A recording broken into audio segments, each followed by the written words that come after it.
কেন কোনো ইরানি তার ফেলো ইরানিয়ানকে গলা কেটে আগুনে পুড়িয়ে এই কাজ করতে পারে না। বাট ইসলাম কি শুধু মুসলিমদের জন্য? ইসলাম কি বিশ্বব্যাপী একটা আন্দোলন না? আল্লাহ নবীজি মোহাম্মদ সাল্লাল্লাহু আলাইহি ওয়া আলিহি ওয়াসাল্লাম তিনি কি বিশ্বব্যাপী আন্দোলনের জন্য কোরআন নিয়ে আসেননি? আমাদের শহীদ শরীফ ওসমান হাদি কিন্তু একটা স্ট্যাটাস ছিল, ঘাস খেয়ে হলেও অস্ত্র বানাও বাংলাদেশ। দেখছি ২৪-এর যে আমাদের বাংলাদেশের গণঅভ্যুত্থানটা হয়েছে, সেখানে আমরা দেখেছি শেখ হাসিনা সরকার তখনকার জনগণকে ভয় পেয়ে আসলে ইন্টারনেট ব্ল্যাক আউট করে দিয়েছিল। সেম ঘটনা কিন্তু আমরা দেখেছি ইরানে হয়েছে। তারা কি আসলে এতটাই ভয় পায় আসলে ইরান? কোরআনের আয়াত আল্লাহ বলছেন শান্তিতে এবং সমরে সদা যুদ্ধ প্রস্তুতিতে থাকবে, যেটা দেখলে ইভেন কেউ চিন্তা পর্যন্ত করবে না যে মুসলমানদের বিরুদ্ধে একটু কিছু করে দেখি, মনে মনে পর্যন্ত ভাবার সাহস করবে না। মরা শাহের আধমরা পুত্রকে সামনে নিয়ে আসবে এবং বলবে যে এটাই অপশন। ইরানিরা তো এটা অ্যাকসেপ্ট করছে না। ইরানিরা মোল্লাতন্ত্র চায় না, ইরানিরা গণতন্ত্র চায়। Let's ask the Iranian people, let's go for a vote. এই স্ট্রাগল, এই ফাইট দীর্ঘদিন চলবে এবং ইমাম খোমেনি যেটা বলেছিলেন, বিপ্লবের এই বৃক্ষকে সময়ে সময়ে শহীদের রক্ত দ্বারা সিঞ্চন করতে হবে। বিপ্লব জিন্দা থাকে শহীদের রক্ত।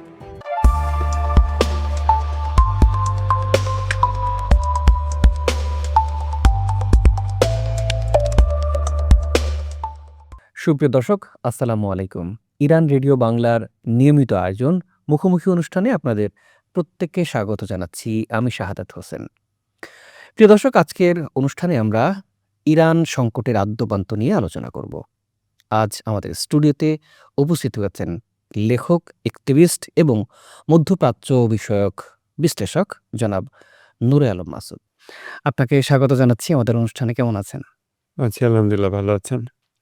আলহামদুলিল্লাহ। আমরা আমাদের পুরো অনুষ্ঠান জুড়ে আমরা সংকটের পেছনে এবং বর্তমান পরিস্থিতি, ইরানের সবকিছু নিয়ে আলোচনা করতে চাই। আমরা একটু পেছন থেকে আলোচনা করতে চাই।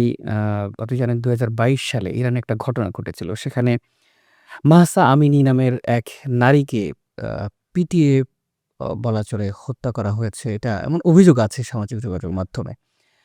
তো আমার প্রশ্ন হচ্ছে, আধুনিক রাষ্ট্রে আসলে হিজাব নিয়ে এই ধরনের ঘটনা, তারা যে মোরাল পুলিশিং করে, তাদের কি আসলে অন্য কোনো কাজ নেই? মানে একটা হিজাবের কারণে এই ধরনের ঘটনা ঘটাতে হলো, কেন এমনটা হচ্ছে? অ্যাকিউজেশন আছে আর অ্যাকিউজেশন থাকা আর ওটা অ্যাকচুয়াল অ্যাকিউজেশন হওয়া, দুটোর মধ্যে পার্থক্য আছে। এখন মাহসা আমিনির ক্ষেত্রে যেটা অ্যাকিউজেশন ওয়েস্ট দেয় বা ওয়েস্টার্ন মিডিয়াতে দেয় যে তাকে পিটিয়ে মেরে ফেলা হয়েছে। তো যারা বিক্ষোভ করছিল বা এটা খুব কমপ্লেক্স একটা সিচুয়েশন ইরান ওই সময় পার করেছে। তো যারা বিক্ষোভ করলো এটা নিয়ে, তাদের কারো মুখে কিন্তু আমরা এই দাবিটা শুনি নাই যে আমরা একটা পোস্টমর্টেম চাই। একটা ইন্ডিপেন্ডেন্ট ইউএন মেডিকেল বডি তারা পোস্টমর্টেম করবে যে তার মৃত্যুর কারণটা কি। মাহসা আমিনি মারা গিয়েছে পুলিশ কাস্টডিতে থাকা অবস্থায়। তারপর সরকার পতন। ইসলামী সরকার চাই না, রাহাবার চাই না, রাহাবারের ছবি পুড়াও, আলেমদেরকে অপদস্থ করো, আলেমদের পাগড়ি খুলে ফেলো, ধাক্কা দাও, লাথি মারো। এই জিনিসগুলো তখন ইরানে ওই প্রোটেস্ট যেটা প্রোটেস্ট বলি বা যাই বলি, সেটাতে হয়েছে। তো প্রথম কথা যে তাকে পিটিয়ে মেরে ফেলা হয়েছে, এটা কোনো এভিডেন্সও নাই। আর সে যখন পুলিশ কাস্টডিতে মারা যায়, তারপর একটা সিসিটিভি ফুটেজ আছে, আসলো। তারপরে হঠাৎ মাথা ঘুরে পড়ে গেল বা এরকম সেন্সলেস হয়ে পড়ে গেল এবং তারপর তাকে হসপিটালে নেওয়া হয় এবং সেখানে এসে মারা যায়।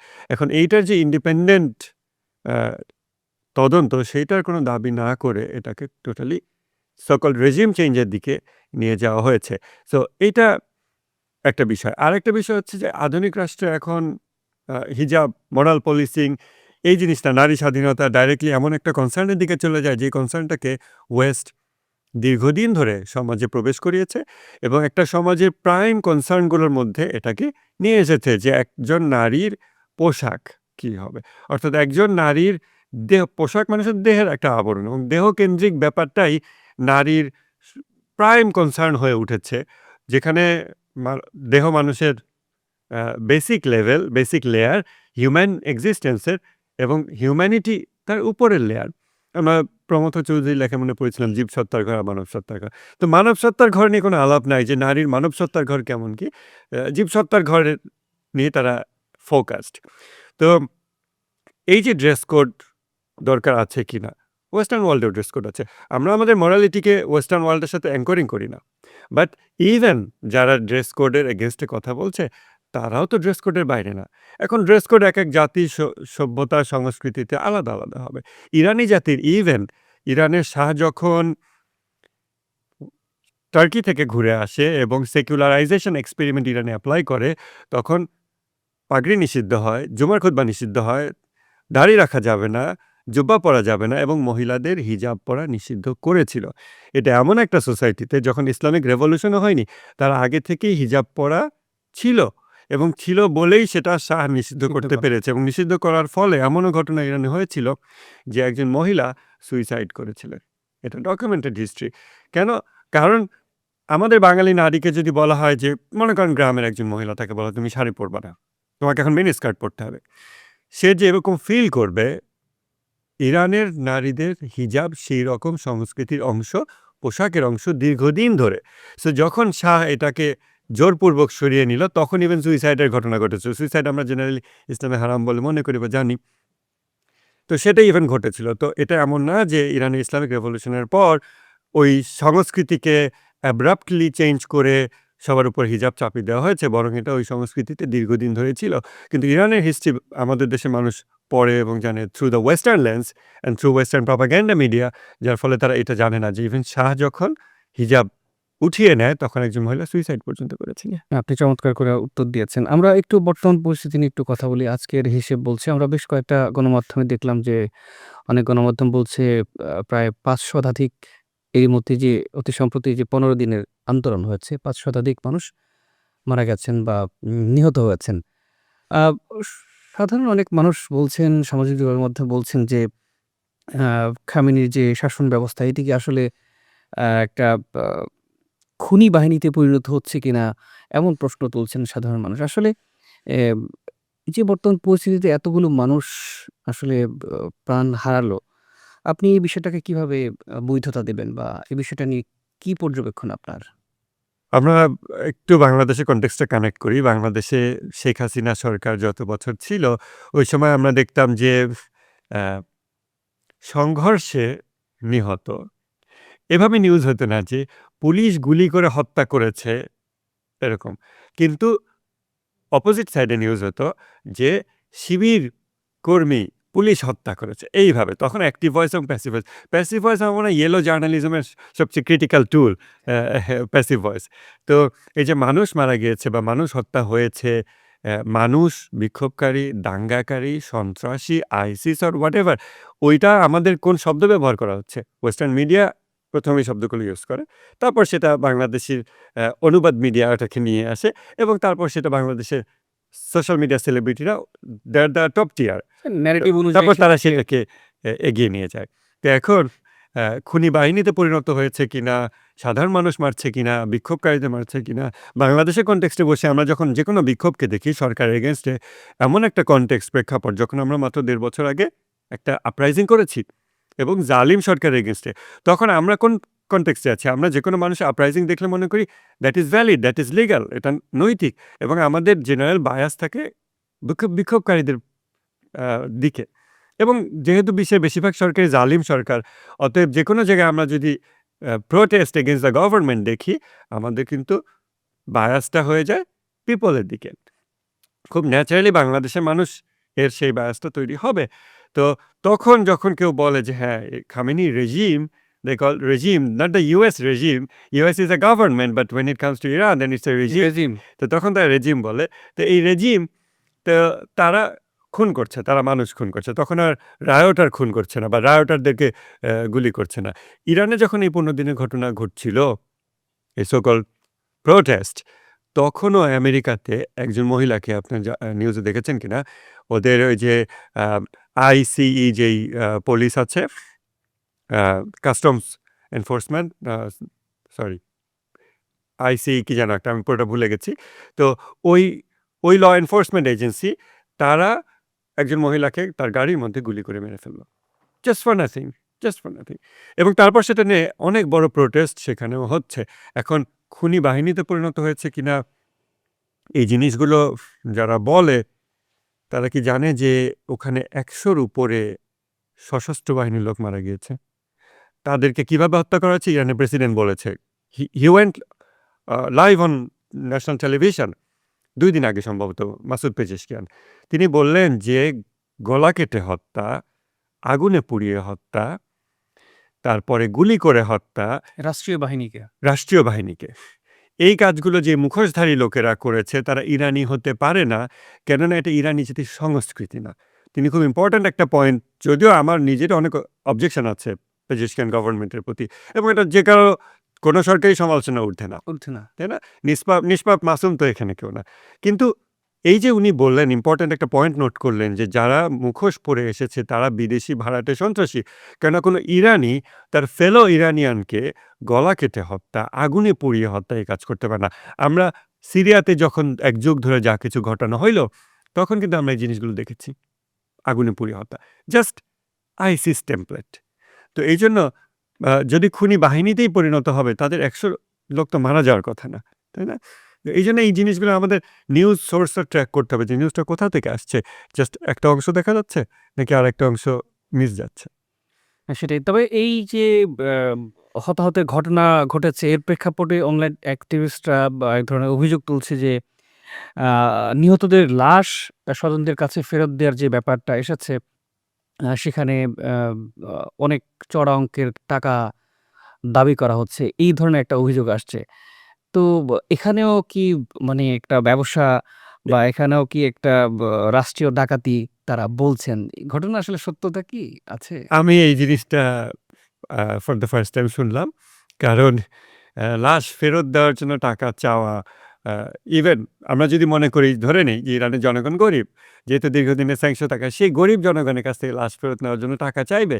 যেখানে আবার অন্যদিকে ইরানের তাহলে ইনফ্লেশন কি এটা ইন্টারন্যাশনাল মিডিয়ার বা ন্যারেটিভ এমন কিছু? আমি ইন্টারন্যাশনাল মিডিয়াতেও এটা পাইনি। এটা সোশ্যাল মিডিয়া অ্যাক্টিভিস্ট। এখন ব্যাপার হচ্ছে যে সোশ্যাল মিডিয়া অ্যাক্টিভিস্ট বলে যাদেরকে বলা হয়, এটা খুব ইন্টারেস্টিং একটা ব্যাপার। কারণ তারা কোথা থেকে আসছে, তারা কে, কেমন, আমরা কিছু জানি না। সাডেনলি Facebook অ্যালগরিদম কিছু পোস্টকে প্রপ আপ করে এবং সেগুলো ভাইরাল হয়ে যায়, এবং তারপর মানুষ সেটা নিয়ে কথা বলতে শুরু করে। তারপরে ওটা আমরা নিউজ সোর্স যদি ব্যাকট্র্যাক করি, ইট এন্ডস আপ নোহোয়্যার। আমরা খুঁজে পাই না এটা কোথা থেকে আসছে। হয়তো তথ্যসূত্র সে নিজেই দেয়নি। তারপর আমি জানি না। আমরা একটা ভিডিও দেখেছি, সেখানে অনেকগুলো ডেড বডি মেডিকেল কম্পাউন্ডে রাখা ইরানে। এবং সেইখানে মানুষজন, তাদের আত্মীয়স্বজন সেখানে লাশ আইডেন্টিফিকেশনের জন্য হেঁটে বেড়াচ্ছে। এবং সেইখানে রায়োটারদের গুলিতে নিহত সিকিউরিটি ফোর্স, তারা তাদের বডি যেমন আছে, সাধারণ পথচারী যারা মারা গেছে, আপনারা জানেন ৩ বছরের একটা মেয়ে, মেলিনা সম্ভবত নাম, বাবার কোলে ছিল, ফার্মেসিতে যাচ্ছিল, সেইখানে তাকে গুলি করে হত্যা করা হয়েছে।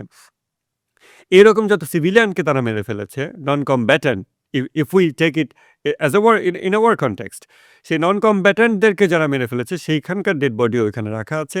তারপর রায়োটার যারা পুলিশের গুলিতে মারা গেছে তাদের ডেড বডিও রাখা আছে। সো আমরা যদি ১০টা ডেড বডি দেখি, ন্যাচারালি মানুষের মনে হয় ও এগুলো সব মানে মাজলুমদের ডেড বডি। না, ওখানে জালেম এবং মাজলুম উভয় পক্ষের ডেড বডি আছে। তো ওইটার ভিডিও প্রথম আমি যতটুকু ট্র্যাক করেছি, জায়নিস্ট মিডিয়া ওই ভিডিওটাকে প্রপ আপ করেছে এবং আরও ইন্টারেস্টিং ব্যাপার, ইরানে তো ইন্টারনেট অফ ছিল। এই ভিডিওগুলো কোথা থেকে আসলো? ওই বিষয়ে আমরা পরে আসতে পারি। না সেটাই হ্যাঁ।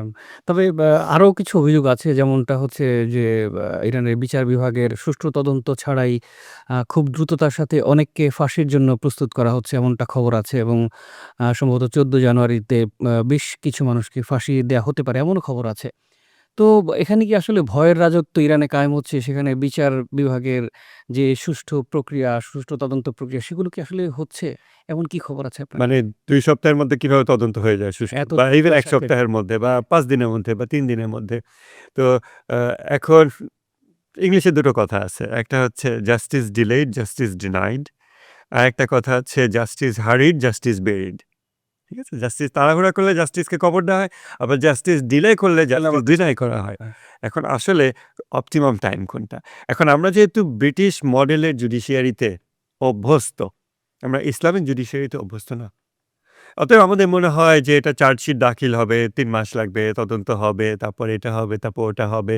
তারপরে ২ পক্ষের অ্যা আইনজীবী নিয়োগ হবে, কথা হবে, মিডিয়াতে নিউজ আসবে। আমরা এটাতে অভ্যস্ত। আমরা মনে করি যে এটাই পদ্ধতি। কিন্তু এইটা ব্রিটিশদের ডিজাইন করা বিচার ব্যবস্থা। এবং দেখেন ব্রিটিশদের এই ডিজাইন করা বিচার ব্যবস্থায় আমাদের ১.৫ বছরে আমরা জুলাই গণহত্যার একজন অপরাধীকেও মৃত্যুদণ্ড কার্যকর করতে পারি নাই। যেটা গোটা বাংলাদেশের মাজলুম জনগণের হৃদয়ের চাহিদা ছিল। ইন্টেলেকচুয়াল এখনো নিড ছিল যে হ্যাঁ, এখনো আছে, এখনো আছে। রাইট? এখনো আছে। যে আমাদের জালেমদেরকে আপনি দেখেন শহীদ ওসমান হাদি, তাকে যে ব্যক্তি গুলি করেছে, সেই ব্যক্তি এই ব্রিটিশ ডিজাইন, ব্রিটিশ মডেলের জুডিশিয়ারি ফাঁক-ফোকর গলে বেরিয়ে এসেছে। সে জেলখানায় ছিল এবং তারপর তাকে এই কাজে ব্যবহার করা হয়েছে। তাই না? তো এখন ১৯৬৩ সালে ইমাম খোমেনি যখন বেলায়েতে ফকিহ যেই তত্ত্বটা নিয়ে আসেন, তখন ইমাম খোমেনি মাত্র তাকে নির্বাসনে পাঠানো হয়েছে ৬৩ বা ৬৪ সালের দিকে। ইরাকে বসে তিনি মাদ্রাসা ছাত্রদেরকে লেকচার দিচ্ছিলেন এবং সেইখানে তিনি মাদ্রাসা ছাত্রদেরকে বলছিলেন, এটার বই বাংলাও আছে মনে হয়, ইংলিশে অ্যাভেলেবল অনলাইনে। সেখানে তিনি বলছেন যে এই ব্রিটিশ বিচার ব্যবস্থা, ইমাম খোমেনি নিজের কথা বলছেন যে আমার এক আইনজীবীর সাথে কথা হয়েছিল। সে আমাকে বলল যে আমার কাছে এত মামলা আছে যে আমি যদি মারা যাই আমার ছেলে আমার সম্পদ উত্তরাধিকার সূত্রে পাওয়ার সাথে, সাথে এই মামলাগুলোও ইনহেরিট করবে। কেন এই ব্রিটিশ সিস্টেমে ৫ বছর ১০ বছর আদালত প্রাঙ্গণে ঘুরতে, ঘুরতে টাকা শেষ হয়ে যায়, ঘুরতে, ঘুরতে জুতার তলা ক্ষয় হয়ে যায়। কিন্তু বিচার হয় না। হয় না। আমরা সবাই জানি এই সিস্টেমটা কিভাবে কাজ করে। তো ওইটা একটা ব্যাড সিস্টেম, আমরা সবাই কমপ্লেইন করি। বাট গুড সিস্টেম কোনটা? যখন ইসলামী ইরান ইসলামিক আদালত নিয়ে আসে, সেখানে ইসলামিক আদালতে জাজমেন্টে যে আমরা মনে করি ৫ দিনে ৭ দিনে কিভাবে এটা ন্যায় বিচার হচ্ছে না। How do we know? Islamic judiciary কোন প্রসেসে কাজ করে, সেখানে কাকে কত সময় দিতে হবে। আমরা তো সেগুলো, আমাদের যারা এই অভিযোগগুলো দেয় তাদের ইভেন ইসলামিক জুডিশিয়ারি কোনো নলেজই নাই। আমরা যেহেতু আসলে এর সাথে অভ্যস্ত আমরা যার এটাতে কারণে আমরা এটা অভ্যস্ত। রিলেট করি। এবং আরেকটা জিনিস খেয়াল করেন, ইরানের জুডিশিয়ারি এতটা ইন্ডিপেন্ডেন্ট, অনেকে মনে করবো ওই ইরানের সরকার মনে হয় সবাই কিনে বলছে গণহারে মৃত্যুদণ্ড দিয়ে দাও। It doesn't work that way. ইরানের প্রিভিয়াস প্রেসিডেন্টের আগের জন ডক্টর হাসান রোহানি, তিনি যখন প্রেসিডেন্ট ছিলেন, ইভেন সেই সময় তার নিজের আপন ছোট ভাই তাকে ইরানের আদালত জেলখানায় পাঠাইছে ৫ বছরের কারাদণ্ড। এটা পৃথিবীর কোনো দেশ কেউ ইমাজিন করতে পারবে না যে রানিং প্রেসিডেন্টের আপন ছোট ভাই জেলখানায় গেছে। কেননা তাদের জুডিশিয়ারির নিজস্ব সবকিছু আছে। নিজস্ব পুলিশ দিয়ে তারা অ্যারেস্ট করে নিতে পারে। তাদের ইভেন আমাদের দেশে যেটা হয়, জুডিশিয়ারি এক্সিকিউটিভকে রিকোয়েস্ট পাঠায়। তখন আমাদের এক্সিকিউটিভ হচ্ছে অ্যারেস্ট করা, জেল মেইনটেইন করা। অনেক প্রক্রিয়া। এখানে আদালত সম্পূর্ণ স্বাধীন। আমরা যদি স্বাধীন আদালত বলি, কাঠামোগতভাবে ইরান সেটা আছে। তারপর আমাদের দেখতে হবে যে সেইখানে যখন বিচারকরা বসেছেন, সেখানে কোনো মিসক্যারেজ অফ জাস্টিস হচ্ছে কিনা। সিম্পলি ১০ দিন বলে আমরা বলতে পারি না যে এখানে মিসক্যারেজ অফ জাস্টিস হচ্ছে। We should investigate further. আম এবার একটু ইরানের একটা দাবি নিয়ে একটা প্রশ্ন করতে চাই আপনাকে। সেটি হচ্ছে ইরান বলছে এবং আন্তর্জাতিক গণমাধ্যমে আপনি সংবাদগুলো দেখছেন। তারা বলছেন যে আ পশ্চিমা শক্তি বা আ বহিঃশত্রুর আ উস্কানিতে আসলে তাদের অভ্যন্তরীণ এই যে সংকটটা তৈরি হয়েছে।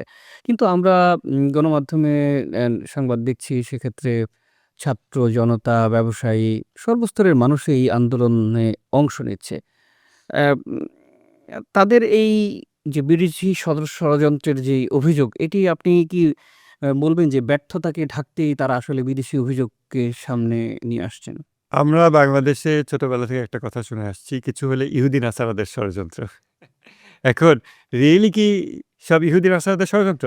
পরে একসময় মনে হয় যে না, সব ইহুদি নাসারাদের ষড়যন্ত্র না। এটা মনে হয় আমরা ব্যর্থতা ঢাকতে করি। তারপর যখন আমরা জিওপলিটিক্সে ডিপ ডাইভ করি এবং হিস্ট্রিতে ডিপ ডাইভ করি, তখন আমরা দেখি ও এটার পিছনেও একজন ইহুদি আছে, ওটার পিছনেও একজন ইহুদি আছে, ফেডারেল রিজার্ভ ওটার পিছনে একজন ইহুদি আছে। তারপরে war machine, global war machine এটার পেছনে ইহুদি আছে। মিডিয়া মেকানিজম এর পেছনে ইহুদি আছে। তখন আমরা আস্তে, আস্তে আবিষ্কার করি ও না, রিয়েলি ইহুদি নাসারাদের ষড়যন্ত্র। তো এটা একটা ব্যাপার। তবে এর মানে এই না যে ইরান সরকারের কোনো দায় নাই বা তারা একটা নিষ্পাপ নির্ভুল সরকার। কিন্তু এই যে জনতার আন্দোলন বলে যেগুলো তৈরি করা হয়, আমরা তো ২০১৩ সালে শাহবাগ দেখছি। শাহবাগ আন্দোলন, ফাঁসি চাই যেই আন্দোলন। এটাকে কিভাবে তৈরি করা হলো? ৩ স্তরের সরকারি প্রোটেকশনের মধ্যে বিভিন্ন মিডিয়া কর্মীদেরকে নিয়ে এসে, তারপর তারা যখন সাপোর্ট দিচ্ছে এই ফাঁসি চাই, যেটা কিনা আদালতকে টোটালি উপ ইগনোর করে, আদালতকে কোয়েশ্চেন করে যে আদালত যাই বলুক আমি রায় দিয়ে দিচ্ছি রাস্তা থেকে। সেই জিনিসে যখন মিডিয়া ব্যক্তিরা যায় তখন কিছু লোক আবার মনে করে কি ও মনে হয় এটা সাধারণ মানুষ যাচ্ছে, তখন সে যায় এবং তখন সে সাধারণ মানুষ হিসেবে গিয়ে কন্ট্রিবিউট করে। তারপর এভাবে করে একটা জনতার আন্দোলনকে তৈরি করা হয়, ম্যানুফ্যাকচার করা হয়। তো আমরা এভাবে করে অনেক manufactured revolution or manufactured uprising globally দেখেছি, যেখানে পিপলস পালস মিসিং ছিল। ২০১৩ সালে শাহবাগ আন্দোলন এক্স্যাক্টলি সেম জিনিস ছিল। সো হ্যাঁ, আপনি ইরানের এই যে রিসেন্ট যে প্রোটেস্টগুলো বা সেটা রায়টে কনভার্ট হলো, সেটা কিন্তু ওদের যারা মার্চেন্টদের একটা জেনুইন দাবি ছিল। রাহবার সাইদ আলী খামেনি তিনি তখন পরে তো তিনি মিডিয়া এসে বলছেন যে হ্যাঁ, ব্যবসায়ীদের এই ক্ষোভটা জেনুইন এবং তাদের বিক্ষোভ করার অধিকার আছে। কিন্তু হি সেড এই যে বিক্ষোভকারীদেরকে সামনে রেখে পিছন থেকে যারা মানুষ হত্যা করছে এবং রায়ট করছে, তাদেরকে অবশ্যই তাদের জায়গায় পাঠাতে হবে। অর্থাৎ বিক্ষোভ এক জিনিস, কিন্তু মানুষ হত্যা করা, ২৫টা মসজিদ আগুন দিছে, কোরআন শরীফে কোরআন পুড়ায় দিছে, মসজিদের মধ্যে বাচ্চারা খেলতেছে, সেখানে মলোটভ ককটেল ছুঁড়ে মারছে। এটা ইভেন ইরানি জাতির কালচার না, ইরানি জাতির কালচার পৃথিবীর বহু দেশে, আমরা বাংলাদেশিরা ইরানি জাতির কালচার দ্বারা উপকৃত হয়েছি। অনেক সভ্য জাতির। সেই সভ্য জাতির থেকে আমরা উপকৃত হয়েছি। আমাদের ল্যাঙ্গুয়েজে ফার্সি ভোকাবুলারি আছে, তাই না? অতএব আমাদের কাছে মধ্যে ইরানি কালচারও আছে। ইরানি জাতি হাজার বছরের সভ্য একটা জাতি। সেই জাতির মানুষজন মসজিদের মধ্যে থাকা বাচ্চাদেরকে মলোটভ ককটেল দিয়ে পুড়ায় মারবে তাদের বিক্ষোভের জন্য? ইরান এর আগে বহুত আপরাইজিং দেখছে, বহুত প্রোটেস্ট দেখছে এবং রেভলিউশন দেখেছে। সেই সময়ও তো এটা হয়নি। আচ্ছা, আপনি বলতে চাচ্ছেন যে আসলে এখানে বিদেশি ষড়যন্ত্র অবশ্যই আছে। বিদেশি শক্তি কেন থাকবে না? আমি আপনাকে একটা জিনিস দেখাই। আ এই যে এটা হচ্ছে দ্য সাবান centre for middle east policy at the Brookings institution. এটা একটা অ্যানালিসিস পেপার। এই অ্যানালিসিস পেপারটা ২০০৯ সালে published. Which path to Persia? Options for a new American strategy towards Iran. আমেরিকার জন্য পলিসি তৈরি করা হয়েছে। কারা পলিসি তৈরি করেছে? নামগুলো বললে হয়তো সবাই ইমিডিয়েটলি চিনবে না, বাট রিসার্চ করলে it's available in the public domain. Bruce Riedel নামে একজন আছে, তিনি তৎকালীন ইরানের বিপ্লব যখন হয় তখন তিনি ওখানে নিয়োজিত সিআইএ কর্মকর্তা এবং আরও সিআইএ কর্মকর্তারা আছে, তারা এখানে এই অ্যানালিসিস পেপারটা লিখেছে। এবং টেবিল অফ কন্টেন্টস আপনি যখন দেখবেন যে আমেরিকা ইরান কিন্তু কী কী প্ল্যান করেছে, পলিসি অপশন। পার্ট 1 হলো diplomatic option. Part 2 disarming Tehran the military option. Part 3 toppling Tehran regime change. এখন এত বছরে বাংলাদেশের মানুষজন রেজিম চেঞ্জ কথাটার সাথে পরিচিত হয়েছে, কারণ মিডিয়ার ফাঁক ফোকর গলে অ্যাটলিস্ট এই শব্দগুলো আমাদের পর্যন্ত আসতে পেরেছে। কিন্তু the military option, disarming Tehran, dissuading Tehran the diplomatic option, deterring Tehran containment, এই যে অপশনগুলো, এর মধ্যে আমি আপনাদের যে অপশনটা পড়ে শোনাবো, ডিসআর্মিং তেহরান, এটা আপনারা জানেন, chapter 5, leave it two Bibi, allowing or encouraging an Israeli military strike. এটা হয়ে গেছে গত বছর 2025 সালে, তাই না? ওকে, এই টেমপ্লেট অনুযায়ী চলছে। তারপর part 3 toppling Tehran regime change, chapter 6 এর টাইটেল হলো the velvet revolution, supporting a popular uprising. এবং হয়তো আমি এখন এখানে ক্লাস নিতে পারবো না এটার উপরে, সো এটা যদি ডিটেলসে আমরা ঢুকি তখন দেখব সেখানে বলছে যে আপরাইজিং ঘটানো খুব কমপ্লেক্স একটা কাজ। সো আমরা ওয়েট করি আপরাইজিং হওয়ার জন্য। আপরাইজিং হলে ওটাকে আমরা আমাদের সাপোর্ট দেওয়ার মাধ্যমে ওইটাকে আমরা আমাদের ডিজায়ার্ড গোলের দিকে নিয়ে যাব। গোলটা কি? Regime change. অর্থাৎ ইরানি এক সরকার বা এক রাহবার সরে গিয়ে আর কেউ আসবে, চেঞ্জ হয়, আর কেউ বসবে। তো এই যে সাপোর্টিং আ পপুলার আপরাইজিং, এটা 2009 সালে তাদের লেখা, এর আগে থেকেও তাদের এটা আছে। সো তারা ওয়েট করে যে একটা আপরাইজিং হবে, তারপর আমাদের একটা টেমপ্লেট আছে, এটা করবো, ওইটা করবো, 2টা লোক মারা যাবে, সেটাকে মিডিয়া ফুলি ফাঁপিয়ে দেবো, তখন ইউথ ফেসবুক পোস্টে দেখবে আরে একটা মানুষ মারা গেছে, সে কে মারছে কি না, সে আবেগে সে চলে যাবে। তারপর এভাবে করে রিয়েলি জনতার আন্দোলন গড়ে তোলা যায়। Even in that policy option তারা বলছে যে দিস ইজ ভেরি কমপ্লেক্স, এটা সাকসেস রেট খুবই কম, এটা বলা যায় না যে এটা ফর শিওর কাজ করবে। আনলাইক মিলিটারি অপশনস, যে হ্যাঁ মিলিটারিতে আমাদের F-35 আছে, F-16 আছে, আমরা স্ট্রাইক করবো, ইট ওয়ার্কস। অথবা ভেনেজুয়েলার মতো উঠেন বা ভেনেজুয়েলার মতো আমরা উঠে নিয়ে যাবো, ইট ওয়ার্কস। কিন্তু পপুলার আপরাইজিংকে আমরা সাপোর্ট করে রেজিম চেঞ্জ করে ফেলবো, itself this is very complex এবং এটা সাকসেসের কোনো রেকর্ড এভাবে নাই যে আমরা মানে ইরানের মতো কনটেক্সটে। সো ইরানে এটা তারা সাকসিড করতে পারবে কিনা তারা জানে না। বাট তারা এটা পলিসি অপশনে দিয়েছে। সো আমরা যখন যদি এটা আরো ডিটেইল পড়ি, এটা একটা বড় একটা ডকুমেন্ট, হ্যাঁ? তখন আমরা দেখব যে কিভাবে করে আমেরিকা বিশ্বের সমস্ত দেশের জন্য এবং জাতির জন্য এবং আলাদা করে সংস্কৃতির জন্য আলাদা, আলাদা টেমপ্লেট রেডি রাখে। যেমন বাংলাদেশের মানুষজন রেডি হয়েই ছিল জাস্ট শেখ হাসিনার একটা কথা বলার অপেক্ষা। তাহলে কি রাজাকারের বাচ্চারা অ্যা কি আন্দোলন পাবে ওই যে হ্যাঁ, কি যেন কোটা কি মুক্তিযোদ্ধার সন্তানরা না পেয়ে তাহলে কি রাজাকারের বাচ্চারা পাবে? এই রাজাকারের বাচ্চা কথাটা তার মুখ থেকে বের হওয়ার জন্য সবাই অপেক্ষায় ছিল যে let her make a mistake, we do the rest. তারপর বাকিটা কিন্তু আমরা পরবর্তীতে জেনেছি যে জুলাই বিপ্লবের পিছনে কোঅর্ডিনেটেড ওয়েতে কাজ হয়েছে। দেয়ার ওয়্যার ব্রেইনস বিহাইন্ড ইট। তো হাসিনা ওই কথাটা বলার অপেক্ষা ছিল।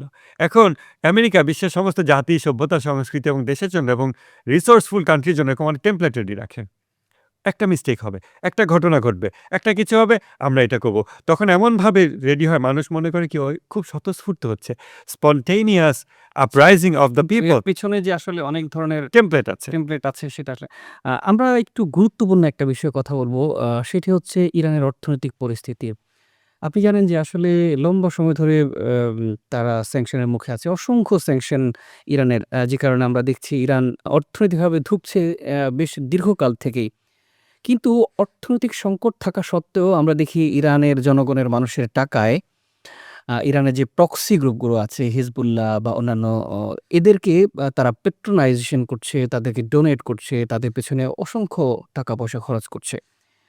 আ ক্ষুধার্ত মানুষদেরকে রেখে আ তাদের নীতিবাক্য, এই বিষয়টা নিয়ে আপনার আসলে পর্যবেক্ষণ কি বলে? যেখানে অর্থনৈতিক সংকটের পাশ অর্থনৈতিক সংকট সত্ত্বেও তারা তাদের প্রক্সিদেরকে টিকিয়ে রাখছে, ফ্যাসিলিটেট করছে। এটা আ শব্দের খেলা। যখন আমেরিকা বলে তখন বলে এলাই। আর যখন ইরানের ক্ষেত্রে তখন ইট বিকামস প্রক্সি। যখন when it comes to America then it's a government. When it comes to Iran তখন রেজিম বলে। তো এই যে শব্দের খেলা, আমরা এই শব্দের খেলাগুলো খুব ভালো করেই জানি। কিন্তু হয়তো বেশিরভাগ মানুষ জানে না। এবং এইজন্যই মিডিয়া জিনিসটাই itself একটা প্রপাগান্ডা মেকানিজম। তো এই যে এই কথাগুলো যে ক্ষুধার্ত মানুষকে রেখে অন্য জায়গায় অস্ত্র এবং মাহসা আমিনির প্রোটেস্টটা যখন হয় ২০২২ সালে, তখন আমরা এই স্লোগানগুলো ইরানের অভ্যন্তরে শুনেছি যে কি বলছে? যে ইরানের মিলিটারি ইরানের জন্য, ইরানের অস্ত্র ইরানের জন্য, নট ফর এনিবডি এলস। এই কথার মাধ্যমে স্লোগান ইরানি জাতির হৃদয়ের স্লোগান কিনা আমি জানি না। বাট এই স্লোগানটার মাধ্যমে ফিলিস্তিন কজকে ওই জায়গাতে মেরে ফেলা হয়, ওই জায়গাতে ডিনাই করা হয়। এবং ইরানের কনস্টিটিউশন যদি আমরা দেখি, কনস্টিটিউশনে আসি আগে, তারপর আরেকটা ব্যাপারে আসতেছি। এখানে আমি কনস্টিটিউশনটা আনছি আলাপের জন্য। এটা this is also available in public domain. এটা কোনো সিক্রেট কনস্টিটিউশন না। সো এই কনস্টিটিউশনে আপনি দেখবেন প্রিঅ্যাম্বল সেকশনে ইরানের মিলিটারি সম্পর্কে বলা হচ্ছে অ্যান আইডিওলজিক্যাল আর্মি। এবং তারপর বলছে যে এই মিলিটারি শুধুমাত্র যে নিজের দেশের নিরাপত্তার কাজেই নিয়োজিত থাকবে তা না, বরং but also for fulfilling the ideological mission of jihad in God's way, jihad fi sabilillah।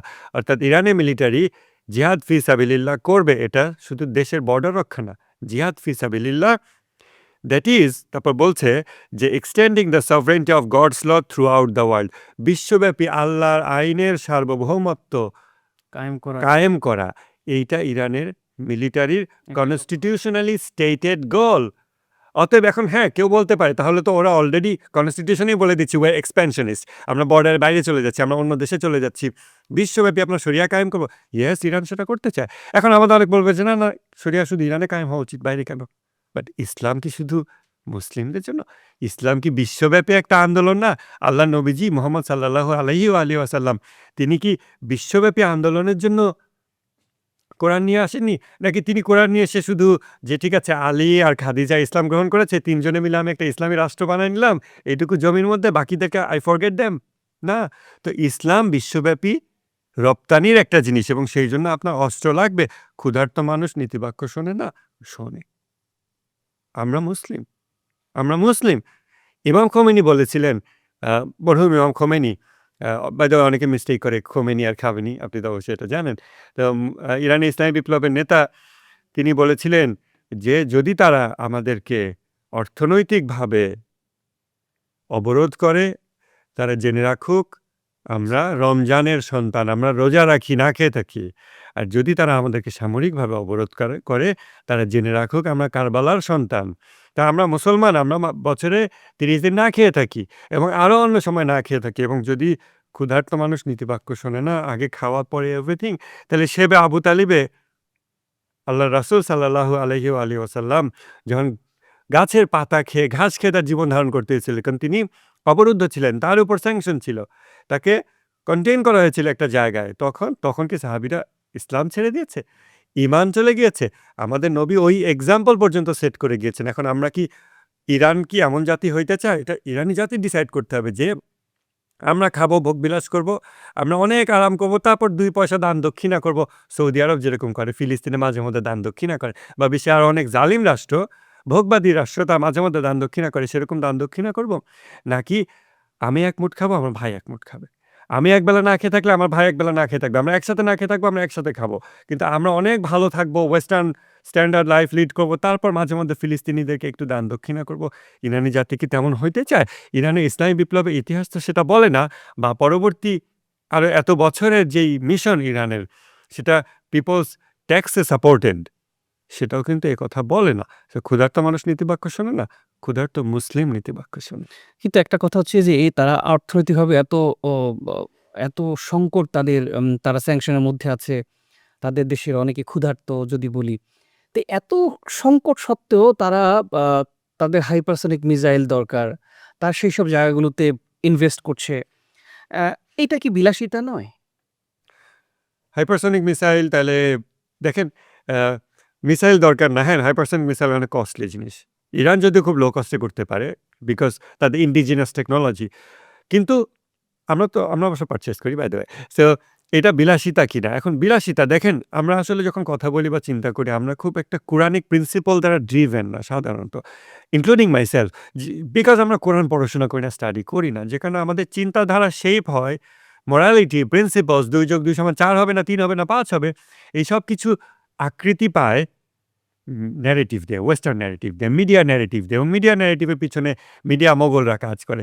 তো এখন দেখেন সূরা আনফাল, কোরআনের ৮ নম্বর সূরা, সেটা ৬০ নম্বর আয়াতে আল্লাহ বলছেন যে, কাফেরদের মোকাবিলা করার জন্য তোমরা যথাসাধ্য শক্তি এবং অশ্ববাহিনী সদা প্রস্তুত রাখবে, সবসময় প্রস্তুত রাখবে, যা দ্বারা তোমরা ভয় দেখাবে আল্লাহর শত্রুকে এবং তোমাদের শত্রুকে, এবং তাদেরকে ছাড়াও অন্য আরও অনেককে যাদেরকে তোমরা জানো না, কিন্তু আল্লাহ তাদেরকে জানেন। এইটা হচ্ছে মুসলমানদের মিলিটারি ডক্ট্রিন, যেটা ওয়েস্টার্ন মিডিয়া বলবে, oh this is very expansionist, this is very aggressive. No, এর কারণ হচ্ছে জালেমরা, কাফেররা, তাগুত, তারা মাথা থেকে পা পর্যন্ত শয়তান, এবং শয়তানকে আপনি এটা বলতে পারেন না যে আমি ২ বছর রেস্টে থাকবো, তুমি ২ বছর আমাকে জ্বালায়ও না। আপনি এক মুহূর্ত you let yourself off guard, go off guard, এবং আপনি শেষ। তো আমাদের মুসলমানদের মিলিটারি ডক্ট্রিন হচ্ছে শান্তিতে এবং সমরে, যুদ্ধ চলুক অথবা না চলুক, আমরা কন্টিনিউয়াস আমাদের মিলিটারি ক্যাপাবিলিটি ইনক্রিজ করতেই থাকবো। আমাদের শহীদ শরীফ ওসমান হাদি কিন্তু একটা স্ট্যাটাস ছিল। তিনি বলেছিলেন, ঘাস খেয়ে হলেও অস্ত্র বানাও বাংলাদেশ। তাই না?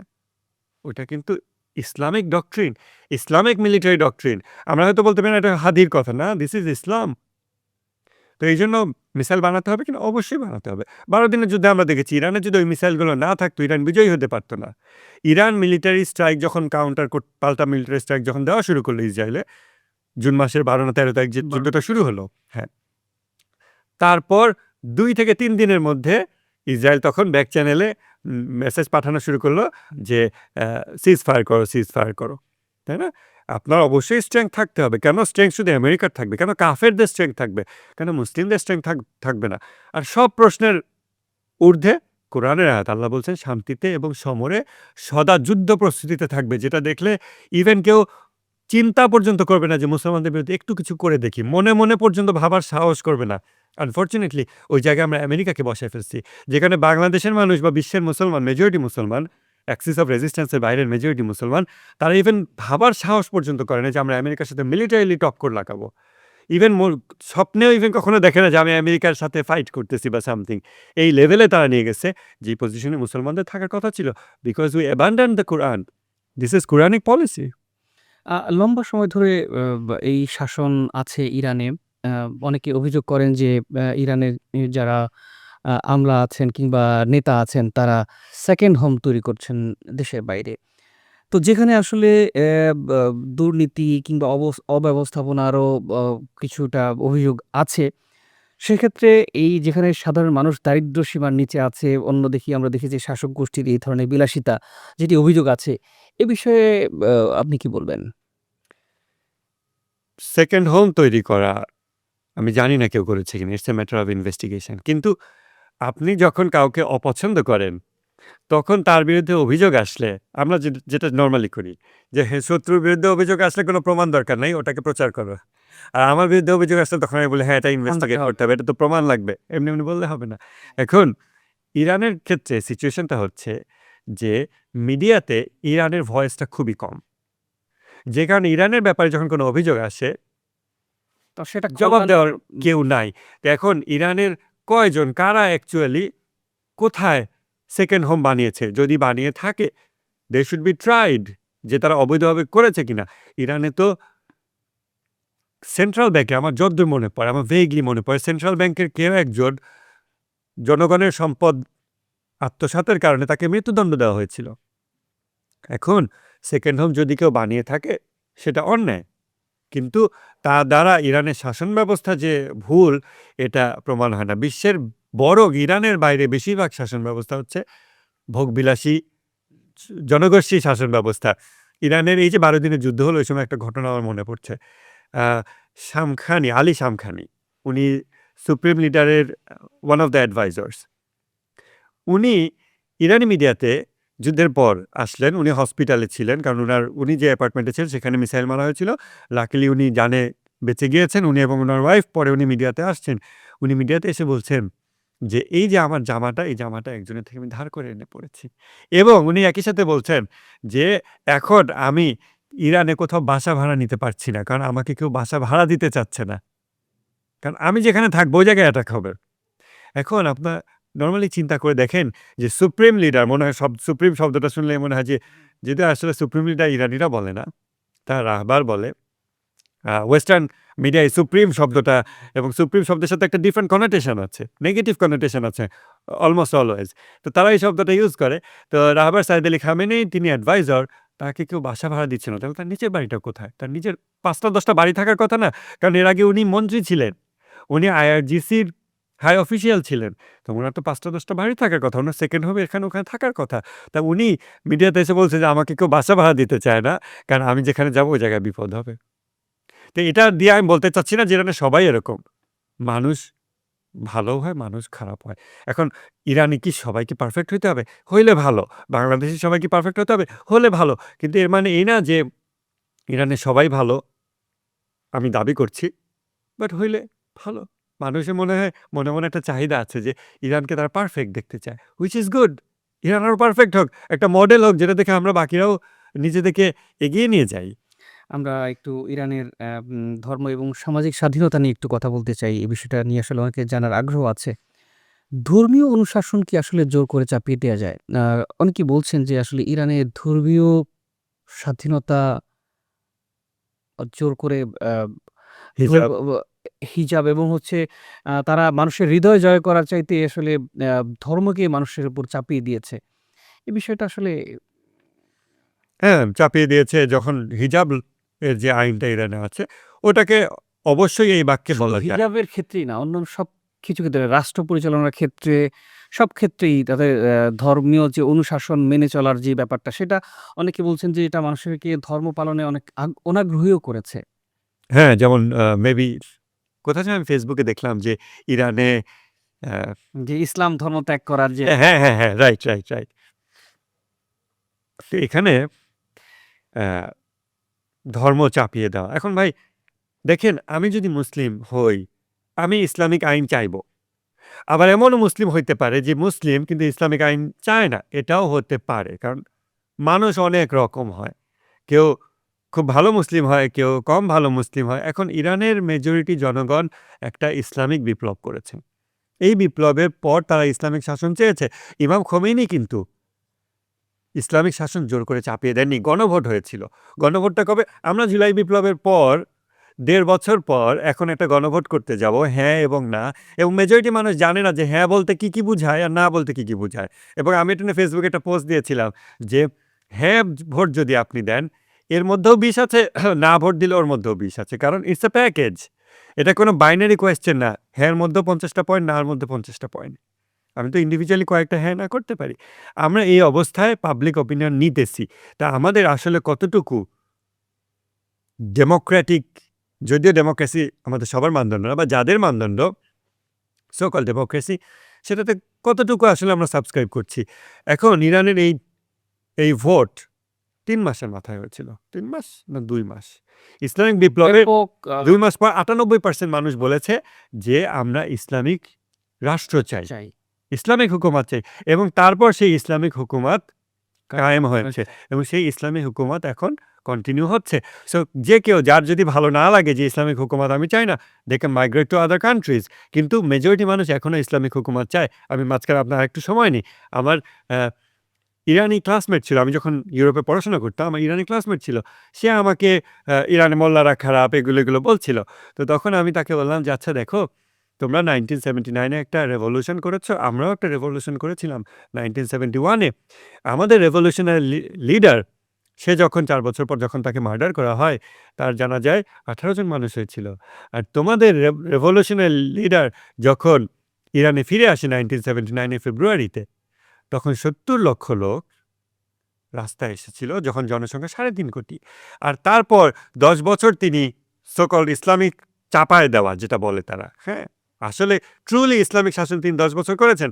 তোমাদের কাছে এটা চাপায় দেওয়া।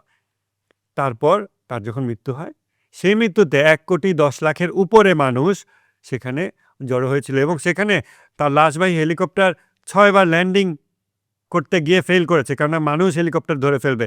এই পরিমাণ মানুষের ইমোশন ছিল তার প্রতি। সো তুমি যদি রিয়েলি প্রো ডেমোক্রেসি হও, মেজরিটির মতামত, মেজরিটির ওপিনিয়ন, মেজরিটির শাসন, মেজরিটি খোমেনিকে ভালোবেসেছে। আর আমাদের বাংলাদেশের সব মানুষ মুজিবকে ভালোবেসেছে 1971 এ মেবি। অনেক মানুষ তার ইয়েতে ছিল, জনসভায় অনেক মানুষ ছিল। ৪ বছর এমনই শাসন করেছে, ইসলামিক শাসন চাপিয়ে দেয়নি তো। সমাজতন্ত্র, অমুকতন্ত্র আমাদের সংবিধানে যেগুলো আছে, ওগুলো দেওয়ার পরেও ৪ বছর পর এমন হয়েছে যে তার জন্য ১৮টা মানুষ হয়েছে।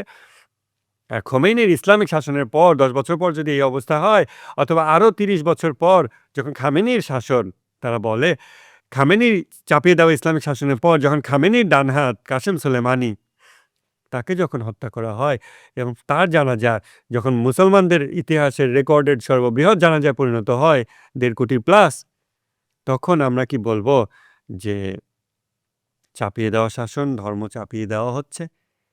এই রকম স্বতঃস্ফূর্ত গণজাগরণ ইসলামের জন্য, বা ইভেন এই ১২ দিনের যেই ১৫ দিনের যেই জিনিসটা হলো, দাঙ্গা হলো ইরানে। এই দাঙ্গার পর গতকালকে ইরানে, গোটা ইরানে ৬০ লক্ষাধিক মানুষ রাস্তায় নেমে এসেছে কোরআন হাতে, রাহবারের ছবি হাতে, ইরানের ফ্ল্যাগ হাতে, ইসলামিক ইরানের সমর্থনে। তা আমরা কি বলবো যে জোর করে চাপিয়ে দেওয়া মানুষদেরকে অস্ত্রের মুখে ৬০ লক্ষ লোককে রাস্তায় নামানো যায়? অস্ত্রের মুখে খোমেনির জানাজায়, ইমাম খোমেনির জানাজায় ১,১০,০০,০০০ লোককে নামানো হয়েছে? না। এই জিনিসটা ওয়েস্টার্ন লোকেরা, ওয়েস্টার্ন মিডিয়া এবং অ্যানালিস্টরা, ওয়েস্টার্ন স্টেট এবং তাদের থেকে অনুবাদ মিডিয়া হয়ে আমাদের যারা ইনফ্লুয়েন্সার হয় বা এগুলো ইরান নিয়ে মাথা ঘামায়, তারা বুঝতে ব্যর্থ হয় যে ইরানি জাতির আরেকটা দিক আছে, স্পিরিচুয়াল দিক আছে, কালচারাল দিক আছে। ওই দিকগুলো যখন আপনি বুঝতে ব্যর্থ হবেন, আপনার মনে হবে নিশ্চয়ই অস্ত্রের মুখে ১,১০,০০,০০০ লোককে দিয়ে জোর করে কান্না করাচ্ছে। That's impossible. সেকুলার স্টেটে টাকা পয়সা দিয়ে বিরিয়ানি দিয়ে সিঙ্গারা লোভ দেখাও এত লোক নামানো যায়নি। বাংলাদেশে সম্ভব হয়নি। আমরা আরও বেশি জনসংখ্যার মানুষ, আমাদের সম্ভব হওয়ার কথা ছিল। এটা হয়নি। তো ইসলামিক ইরানের জনগণকে culturally, socially as a society social আন্ডারস্ট্যান্ডিংটা না রেখে, ওটাকে মিসিং রেখে ইন আ ডিফারেন্ট কনটেক্সট ইরানের বিষয়গুলোকে নিয়ে কোয়েশ্চেন করলে এটা মিসপ্লেসড কোয়েশ্চেন হবে। না, একদম যথার্থ বলেছেন। আসলে আমরা একটু বর্তমান আন্দোলনের মোটিভটা নিয়ে একটু কথা বলতে চাই। বর্তমান যে ইয়াং জেনারেশন যারা আন্দোলন করছে আমরা দেখছি যে তারা আসলে আধুনিক গণতন্ত্রের জন্যই তারা আসলে বলছে তারা মোল্লাতন্ত্র আসলে দেখতে চায় না। আ সেক্ষেত্রে আমরা দেখি যে শাহকেও তারা অনেকে চায় না কিংবা বর্তমানে যে খামেনির যে পুরোনো মডেল তারা এটিতে চাচ্ছে না। আ এই যে সামগ্রিক যে পরিস্থিতি, এখনকার যে আসলে ইরানের যে ক্রাইসিসটা আসলে, সেক্ষেত্রে আসলে সরকার কিভাবে এটা মোকাবেলা করতে পারে বলে আপনি মনে করেন? সরকার মোকাবিলা কিভাবে ইন ফিউচার করতে পারে? বর্তমানে তো দাঙ্গা কমপ্লিটলি কন্ট্রোলে চলে এসছে। আর সামনে আবারও হবে? হ্যাঁ, হবে। এবং সামনে আবারও এরকম গোলাগুলি হবে, উভয় পক্ষের মানুষ মারা যাবে, আবারও মারা যাবে। এর থেকে ডিফারেন্ট কোনো কন্টেইন করার উপায় বা কন্ট্রোলের উপায় নাই। আনলেস ইরানি জনগণ মেজরিটি বলে যে, "ঠিক আছে, আমরা ৩ বেলা বদলে ২ বেলা খেয়ে থাকবো। স্টিল আমরা আমাদের ইসলামিক কোরানিক মিলিটারি ডক্ট্রিন অনুযায়ী আমরা আমাদের এটা কন্টিনিউ করব।" কেউ বলে যে, "না, শাহের শাসন ফিরে যাওয়া না।" ইরানের যারা বামপন্থী, আমরা বাংলাদেশের শাহবাগী কথাটা বলি। এটা এখন একটা established vocabulary, so it's okay to use this word. তো এই ইরানি শাহবাগী যারা, ইভেন তারা পর্যন্ত শাহকে নিয়ে হাসে। শাহ তো মরে গেছে। শাহের ছেলে যে বেঁচে আছে, আমেরিকাতে যিনি আছেন। হ্যাঁ, তো সে কমপ্লিট জায়নিস্ট। তো এই জায়নিস্ট শাহের যে ছেলে, এই ছেলেকে নিয়ে ইরানি বামপন্থীরা পর্যন্ত তামাশা করে। এবং দেখেন ইরানের যে রেজিম চেঞ্জ চেষ্টা আমেরিকার, এইখানে প্রথম কথা, ইরানি জাতি বিদেশি কারো শাসন গ্রহণ করবে না। বেশিরভাগ জাতিই চায় না। যদিও আমরা বিদেশিদের অধীনে ছিলাম বাংলাদেশিরা এবং এই ভূখণ্ডের মানুষরা। কিন্তু ইরানি জাতি কখনো বিদেশি শাসকের অধীনস্থ থাকেনি। তাহলে ইরানি জাতির ক্ষেত্রে আমেরিকার অপশনটা কি? আমেরিকার অপশন হচ্ছে যে ইরানের, তারা তাদের ভাষায় রেজিমকে উল্টে দিয়ে তারা সেখানে আরেক ইরানিকে বসাবে। আচ্ছা, সেই ইরানি কে? শাহের ছেলে। যেই শাহের ছেলেকে ইরানের শাহবাগীরা পর্যন্ত উপহাস করে। তাহলে ইরান এর বসানোর জন্য আমেরিকা কি ৪৬ বছরে একটা ম্যাজিক্যাল পারসন তৈরি করতে পারে নাই? যেমন আমাদের বাংলাদেশে এখন ডক্টর ইউনূস আমেরিকান সিটিজেন, সে এসে শাসন করছে এবং পিপল আর ইনফ্যাচুয়েটেড। মানুষ খুব খুশি। শুরুর দিকে ছিল। এখন যথেষ্ট আবেগ কমে গেছে, ইউনূস আবেগ। বাট ছিল। ইউনূস নোবেল বিজয়ী অমুক-তমুক ইত্যাদি, ইত্যাদি। ইরানের জন্য কি এরকম একটা গুড অপশন? গুড ইরানি, যাকে মানুষ সব দিক দিয়ে মনে করবে বাইরে দিয়ে খুব ভালো, খুব ভালো। এরকম এখনো তৈরি করতে পারেনি। আমেরিকার কি এতই দৈন্যদশা হলো যে আমেরিকা ওই মরা শাহের আধমরা পুত্রকে সামনে নিয়ে আসবে এবং বলবে যে এটাই অপশন। ইরানিরা তো এটা অ্যাকসেপ্ট করছে না। ইরানিরা মোল্লাতন্ত্র চায় না। ইরানিরা গণতন্ত্র চায়। Let's ask the Iranian people. Let's let's go for a vote. আমাদের এরকম হ্যাঁ না ভোট না, যেটা আমাদের ৫০ টা লোডেড কোয়েশ্চেন আছে। হ্যাঁ অথবা না, তোমরা ইসলামী হুকুমত চাও কি না? ইরানের ইসলামী বিপ্লবের পরপর ওখানকার যারা শাহবাগী, তখনকার সেকুলার, নাস্তিক, কমিউনিস্ট এবং এরকম যারা, তারা কি করল? যখন ইসলামী হুকুমাত হবে এটার কথাবার্তা উঠল, তখন তারা মিছিল নামায় দিল। বেপর্দা মেয়েদের মিছিল। সেই মিছিল ইভেন এখনকার প্রোটেস্ট, সো কল্ড প্রোটেস্টগুলোর চেয়ে ওই মিছিল বড় ছিল। আমরা তো এই হিস্ট্রিগুলো স্টাডি করেছি। আমরা জানি, আমরা এগুলো অনলাইনে যে কেউ যদি ঘাঁটে সে পাবে। তারপর সেটার জবাবে ইমাম খোমেনি বললেন, "তোমরা চাদরী মহিলা যারা, চাদর পরা অর্থাৎ হিজাবি মহিলা যারা, তোমরা একটা মিছিল করে দেখিয়ে দাও যে কারা বড়, কারা ইরানের পালস। তোমরা ইরানের পালস, তোমরা দেখা দাও। না যে ওদেরকে মারধর করব। না?" তো এখনো ইসলাম ইরান সেই পলিসিতেই আছে। দেখেন, যারা রায়ট করেছে এই ১৫ দিনে, তারা রাতের বেলা মুখে মুখোশ পরে এসে অগ্নিকাণ্ড ঘটিয়েছে, মানুষ হত্যা করেছে, এগুলো করে আবার ফিরে গেছে। দিনের বেলা করেনি। আমরা জুলাই বিপ্লব করেছি বাংলাদেশে। আমরা রাস্তায় দিনের বেলা চলাফেরা করেছি। দিনের বেলা আমরা প্রোটেস্ট করেছি। দিনের বেলা পুলিশের এগেইনস্টে গিয়েছি। আমাদের সমস্ত বিপ্লবী। কেউ রাতের বেলা মুখে মাস্ক পরে যায়নি। মুখে মাস্ক পরে গোপনে কারা যায়? সন্ত্রাসী ছাড়া আর কারা? যারা একটা গুড লাইফ লিড করতে, যারা শহীদ হইতে চায় না। কারণ পরদিন সকালে সে ঘুম থেকে উঠে তার কফি চায়, সে তার ব্রেড চায়, সে তার বাটার চায়, সে তার দুনিয়াবি এনজয়মেন্ট চায়। অতএব সে মুখটা ঢেকে যায়। কিন্তু আমাদের শহীদেরা কিন্তু জুলাই বিপ্লবে মুখ ঢাকা ছিল না। তারা প্রকাশ্য দিবালোকে গুলির মুখে দাঁড়িয়েছে। কারণ সে শহীদ হতে চেয়েছে। আল্লাহর কাছে যেতে চেয়েছে।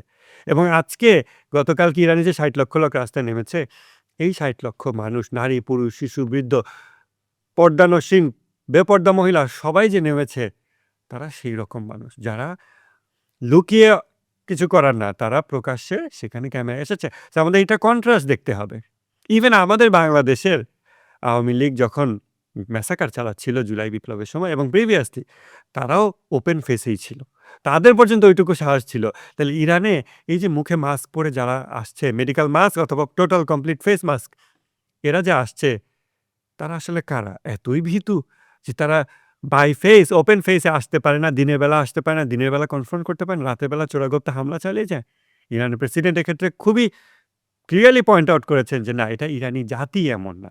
এরকম ভীরু, কাপুরুষ, এরকম সন্ত্রাসী, আগুনে পুড়িয়ে মারা, গলা কেটে মারা, এগুলো ইরানি জাতির কোনো কালচার না। ইরান যেটা অনেক কিছু পার করেছে। কিন্তু একটা কথা বলতে চাই, আপনি জুলাই গণঅভ্যুত্থানের সাথে অনেক কিছুই রিলেট করেছেন, কথা বলেছেন। সেক্ষেত্রে আমি একটা বিষয় বলতে চাই যে আমরা দেখেছি ২৪-এর যে আমাদের বাংলাদেশে গণঅভ্যুত্থানটা হয়েছে, সেখানে আমরা দেখেছি শেখ হাসিনা সরকার তখনকার আ জনগণকে ভয় পেয়ে আসলে ইন্টারনেট ব্ল্যাক আউট করে দিয়েছিল। সেম ঘটনা কিন্তু আমরা দেখেছি ইরানে হয়েছে। তারা কি আসলে এতটাই ভয় পায় আসলে ইরান? যে কারণে আমাদের মতো কি তারাও এবার ব্ল্যাক আউট করে দিল? এইটা একটা ক্রিটিক্যাল কোয়েশ্চেন। এটা একটা ক্রিটিক্যাল কোয়েশ্চেন কেন? কারণ ইন্টারনেট একটা কমিউনিকেশন টুল এবং it's like a double aged sword. আপনার ২ ধারেই কাটবে। এখন কোন দিকে যে এটা কাটবে, দেখেন, আমি to put things into context, Iran Sarkar internet বন্ধ করে দিল। ইলন মাস্ক শুধু এবারে না, ১২ দিনের যুদ্ধ যখন চলে ২০২৫ সালের জুন মাসে, সেই যুদ্ধ চলাকালীন যখন ইসরায়েল ১ম স্ট্রাইক করল, টুইটারে, মানে এখন যেটা এক্স, ইলন মাস্কের প্ল্যাটফর্ম, সেইখানে অনেক কেউ লিখলো যে ইলন মাস্কের এখন সময় হয়েছে to turn the beans on, অর্থাৎ ইলন মাস্কের যে স্যাটেলাইট আছে স্টারলিংক, সেটা স্যাটেলাইট থেকে ইন্টারনেট ইরানি জনগণকে দেওয়ার জন্য। ইলন মাস্ক ওই পোস্টটা শেয়ার দিয়ে লিখলো দ্য বিমস আর অন, অর্থাৎ ইরানের জন্য ইলন মাস্ক ইন্টারনেট প্রোভাইড করছে। ভেরি গুড, সোয়াবের জন্য। ইলন মাস্ক বেহেস্তে যেতে চায়। তো কেন দিচ্ছে? Free of cost. আমাদের বাংলাদেশে এই টার্মিনালগুলো ২৬,০০০ টাকা, মিনি যেটা, ওটা সেল হয়। মাসে ৫-৬,০০০ টাকা মনে হয়। এটা ইন্টারনেট বিল। ইরানে এটা অফিসিয়ালি নাই, স্টারলিংক। তাহলে ইরানের জন্য তারা যে ওটা অন করে, তাহলে ইরানের ভিতরে নিশ্চয়ই স্মাগলড স্টারলিংক ডিভাইস আছে, যেটা আমরা ওই সময় যুদ্ধের সময় জানতে পারলাম। এইরকম হাজার স্মাগলড ডিভাইস তারা পাঠাচ্ছে ফ্রি অফ কস্ট মানবতার জন্য। এত সুন্দর করে পাঠাচ্ছে, বাট সেটা কিন্তু গাজাবাসীর জন্য পাঠায় না। গাজাবাসী যখন ইন্টারনেট কাট অফ হয়, ইলেকট্রিসিটি কাট অফ হয়, তখন তারা এভাবে ইন্টারনেট দেয় না, এভাবে ইলেকট্রিসিটির ব্যবস্থা করে না যে ঠিক আছে আমরা আম আ সমুদ্র থেকে একটা ভাসমান পাওয়ার প্ল্যান্ট দিয়ে ইলেকট্রিসিটি সাপ্লাই দিলাম গাজাবাসীকে। সেটা তারা করে না। কিন্তু তারা এভাবে ইন্টারনেট সাপ্লাই দিয়েছে। কী কারণে? তাদের এত প্রয়োজন কেন? এটা ওই সময়ও দিয়েছে এবং এই যে রায়ট চলল এই ১৫ দিন, এই সময়ও দিয়েছে। এবং for the first time Irani cyber warfare team, তারা স্টারলিংককে হ্যাক করে অকার্যকর করেছে। টেক ডাউন করেছে এবং টেক ওয়ার্ল্ডে এটা একটা এটা বিশাল একটা ঘটনা এবং সবাই এটা নিয়ে আলোচনা করছে। ফোর্বস এটাতে নিউজ করেছে। এটা অসম্ভব ফোর্বসের একটা কাজ আসলে। অসম্ভব একটা কাজ। ফোর্বসের ইনোভেশন সেকশনের আন্ডারে ফোর্বস এটা নিউজ করেছে যে for the first time Starlink network hack করা পসিবল হয়েছে বাই দ্য ইরানিয়ান হ্যাকার্স। আমি যেটা বলছি যে হাসিনা ব্ল্যাকআউট করেছে, সো হাসিনা করলে খারাপ, ইরান করলে ভালো। এখন ব্যাপার হচ্ছে যে আপনি ওইটা দেখার চেষ্টা করেন যে ইরানের ইন্টারনেটকে জিন্দা রাখার জন্য বা চালু রাখার জন্য কাদের নিডটা বেশি? আমেরিকার এত বেশি নিড যে ফ্রি ইন্টারনেট সার্ভিস দিচ্ছে এবং আগে থেকে ডিভাইস স্মাগল করে সেখানে পাঠিয়ে রেখেছে। তার মানে নেটওয়ার্কিং এটাকে বলে আর কি ফিজিক্যাল লেয়ার, ইন্টারনেটের যে প্রাথমিক লেয়ার, এবং উপরের যে লেয়ারগুলো, এই লেয়ারগুলোতে তারা অনেক কিছু করে। এবং টপ লেয়ার বলতে আমরা বুঝি ফেসবুক, ইউটিউব, সোশ্যাল মিডিয়া। এবং ওই সোশ্যাল মিডিয়া আমার লেখা আপনি পাবেন না, কিন্তু কোনো বিশেষ ব্যক্তির লেখা আপনার নিউজ ফিডে এমনিই আসতে থাকে। এইভাবে অ্যালগরিদমের মাধ্যমে একটা সোসাইটির সাইকোলজি চেঞ্জ করা হয়, ঝোঁক তৈরি করা হয়। একটা জিনিস ভাইরাল করে দিয়ে ২৪ ঘন্টার মাথায় একটা দেশের জনগণকে রাস্তায় নামিয়ে আনতে পারে Facebook, Twitter, Elon Musk, Zuckerberg, তারা এটা করতে পারে। সো এই টুলসগুলো তারা দীর্ঘদিন ধরে ডেভেলপ করেছে এবং এই সমস্ত টুলস তারা কখন অ্যাপ্লাই করতে পারে? যখন ইন্টারনেট থাকে। ইরান সরকার যখন ওই গোড়ায় হাত দিয়েছে, ইন্টারনেট অফ করে দিয়েছে, তখন তারা বুঝেছে না, আমাদের তো গলা চাপ দিয়ে ধরছে, এটা তো করা যাবে না। সো তারা আগে থেকে ডিভাইসগুলো পাঠিয়ে রেখেছে এবং এই যে রায়ট চলল এতদিন, এই সময়ে আমরা ইসরায়েলি মিডিয়াতে সবার আগে ভিডিও পেয়েছি। ইরানি মিডিয়া, আমাদের অন দ্য গ্রাউন্ড অনেকের সাথে অ্যাক্সেস আছে ইরানে এবং অ্যাক্সিস অফ রেজিস্ট্যান্সের সাথে। তাদের কাছে আমরা ভিডিও পাওয়ার আগে আমরা ভিডিও পেয়ে যাচ্ছি ইসরায়েলি মিডিয়ায়। কেন? কেননা ওই যে Starlink ডিভাইস ওগুলো দিয়ে তারা এই ভিডিওগুলো পাঠায় তাদের প্রভুদেরকে বলছে যে, "আমরা আমাদের কাজ করেছি বা আমাদের অ্যাসাইলাম দাও বা আমাদের ডলার দেও বা আমাদের বিদেশ নিয়ে যাও, আমাদের আরামের ব্যবস্থা করে দাও।" এইজন্য তাদের ইন্টারনেটটা দরকার। হ্যাঁ, ইন্টারনেট মানুষের কমিউনিকেশন টুল। কিন্তু যখন সেটা এরকম কাজে ব্যবহার হচ্ছে এবং আমরা সবাই জানি ফেসবুকের অ্যালগরিদম এখন যেমন হাদিকে আপনি আর ফেসবুকে দেখবেন না, অনেক কমে গিয়েছে। তো এগুলো অ্যালগরিদমের খেলা এবং ওটা দিয়ে তারা মানুষের সাইকোলজিতে মাইন্ড গেম খেলে। আমাদের তো সেটা খেয়াল রাখতে হবে এবং আমরা জুলাই বিপ্লবের সময় দেখেছি শেখ হাসিনা ইন্টারনেট বন্ধ করে দিয়েছে। ঠিক আছে। এরপর আমরা যদি একটা ভালো সরকার বাংলাদেশে বসাই এবং ইন্ডিয়া থেকে শেখ হাসিনা যদি ইন্টারনেট দিয়ে কমান্ড পাঠায়, কথা বলে এখানকার আওয়ামী লীগারদেরকে উজ্জীবিত করে রাস্তায় নামায় এবং সেটা যদি আমরা বন্ধ করতে না পারি এবং যদি ফেসবুক দিয়ে বুস্ট করে এবং মার্ক জাকারবার্গ যদি ওইগুলো অ্যালগরিদমিক্যালি বুস্ট করে, তখন আমাদের সরকার কি করবে? মেবি ২৪ ঘন্টার জন্য ইন্টারনেটটা আমরাও বন্ধ করতে চাইবো যে আমাদের ভালো সরকারও যেন প্রয়োজনের স্বার্থে বন্ধ করতে পারে। সেটা আমরা কখনো ওই সিচুয়েশনে যাইনি দেখে ইন্টারনেট বন্ধ হলেই আমাদের মনে হয়, "ও এটা খারাপ কাজ। ও এটা মনে হয় জনগণের কণ্ঠরোধ করছে। ও মনে হয় ইন্টারনেট ব্ল্যাক আউট করে ম্যাসাকার চালাচ্ছে।" ওয়েস্টার্ন মিডিয়ায় কথাগুলো বলেছে, ওগুলো অনুবাদ মিডিয়া হয়ে কারণ বাংলাদেশি মিডিয়ায় কোনো অ্যাকচুয়াল ইন্টারন্যাশনাল ডেস্ক নাই। তাদের ইন্টারন্যাশনাল ডেস্ক মানে হলো ট্রান্সলেশন ডেস্ক। কারণ তাদের কোথাও বিভিন্ন দেশে অন দ্য গ্রাউন্ড রিপোর্টার নাই।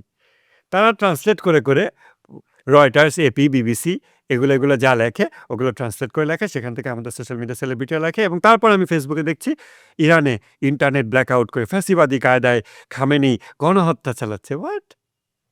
তোমরা চিন্তাও করতে পারো না যে একটা ভালো সরকার ইন্টারনেট কখন বন্ধ করা লাগতে পারে এবং সেটা হয়েছে ইলন মাস্কের ফ্রি স্টারলিংক সেটার খুব ভালো একটা প্রমাণ।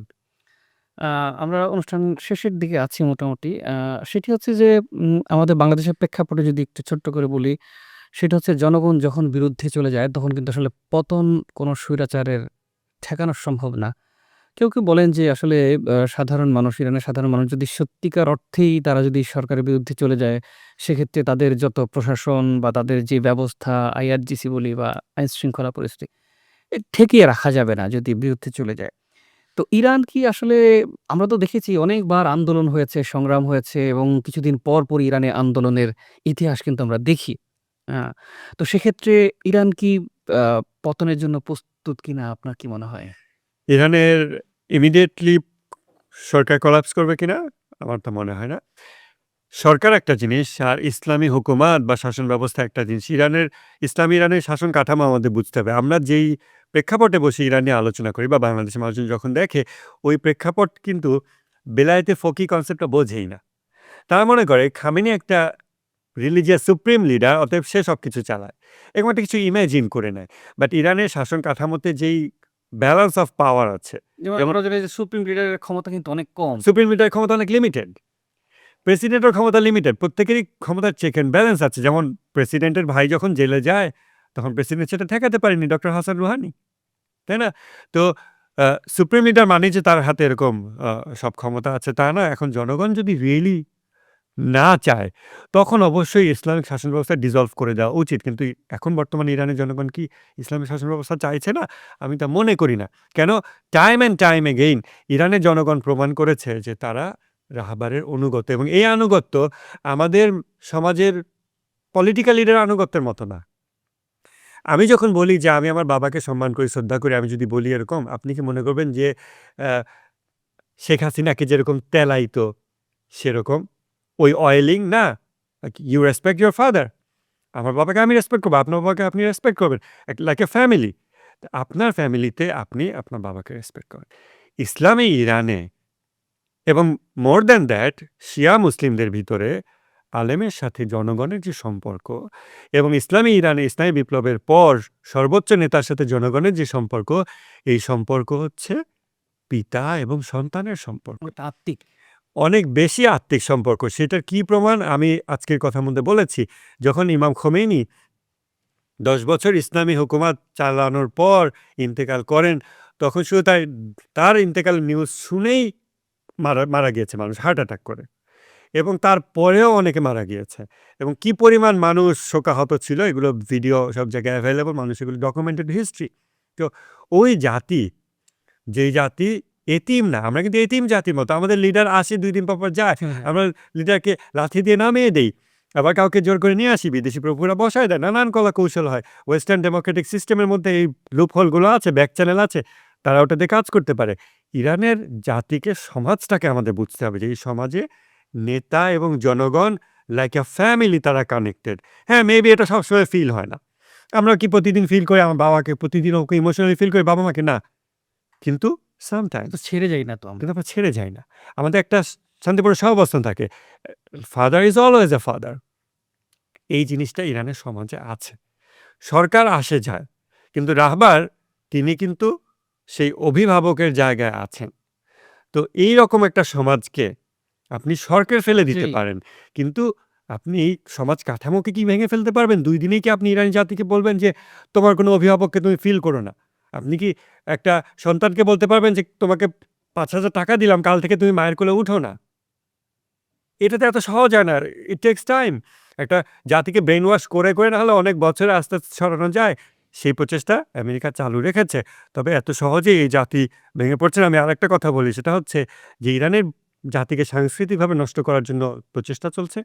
যেহেতু প্রতিরোধ আন্দোলনের ফোরফ্রন্টে ইরান আছে এবং সামরিকভাবেও তাদেরকে ধ্বংস করার চেষ্টা চলছে। কিন্তু ইরানের ইসলামী বিপ্লব অনেকে বলে যে একটা বিপ্লব হলো ওয়ান টাইম জিনিস, একবার হয়েছে তারপর মানুষ এখন আরাম-আয়েশ চায় না। ওয়ান টাইম বিপ্লব আর জিন্দা বিপ্লব দুটোর পার্থক্য আছে। ইরানের ইসলামী বিপ্লব হলো জিন্দা বিপ্লব যেটা কন্টিনিউয়াসলি জীবিত থাকে। People live the revolution. আর পৃথিবীর অন্যান্য হিস্ট্রিতে দে ডু দ্য রেভলিউশন দুটোর পার্থক্য আছে।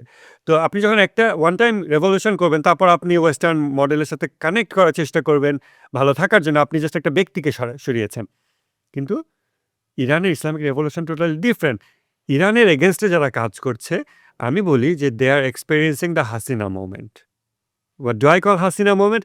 হাসিনা মোমেন্ট হচ্ছে হাসিনা যখন ওই যে জুলাই অভ্যুত্থান চলাকালীন ১ম এ ছাত্রলীগ নামালো, তারপর পুলিশ নামালো, তারপর র‍্যাব নামালো, তারপর এই বাহিনী, তারপর ওই বাহিনী, তারপরে ফাইটার জেট, তারপরে হেলিকপ্টার, এরিয়াল সাপোর্ট টোটাল যুদ্ধের মতো।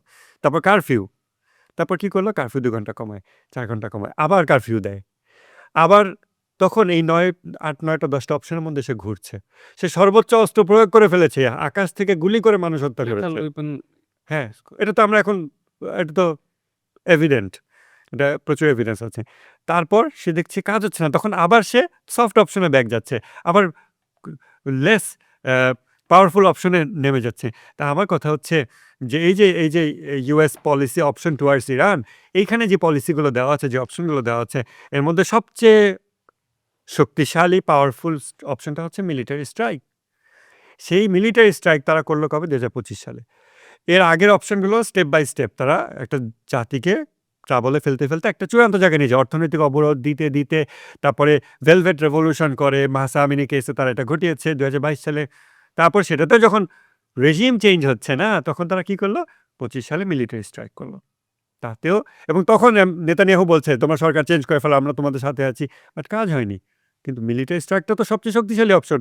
এরপর ২০২৬ সালে এসে তাদেরকে আবারও সেই প্রোটেস্টের অপশনে ফিরে যেতে হলো, যেটা তুলনামূলক কম শক্তিশালী অপশন। তার মানে তাদের অপশন ফুরিয়ে গেছে।